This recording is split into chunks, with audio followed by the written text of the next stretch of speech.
अस्सलाम वालेकुम, मेरा नाम डॉक्टर ज़हीर इकबाल है और आज हम मानसून के सीज़न में जिन एहतियाती तदबीर का ख्याल करना चाहिए घर से निकलते हुए उस पर बात करेंगे। सबसे पहले तो आप कोशिश यही करें कि आप जितना हो सके घर में रहें। अगर किसी ज़रूरी काम की वजह से बाहर जाना पड़ जाए तो प्रॉपर क्लोथिंग में और प्रॉपर फुटवेयर के साथ बाहर निकलें ताकि आपका जिस्म पूरा ढांपा होना चाहिए, ताकि ऐसा ना हो कि आपका गंदा पानी आपके जिस्म को छुए, जिससे स्किन इन्फेक्शन के खतरात हो सकते हैं।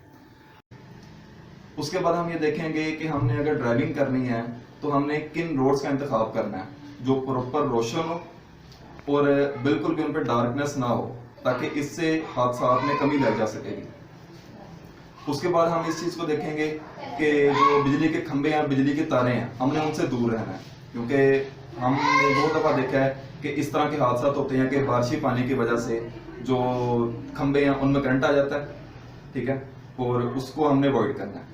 उसके बाद हम देखेंगे जब भी हमने बाहर निकलना तो एक टॉर्च और एक इमरजेंसी किट हमेशा हमारे साथ हो।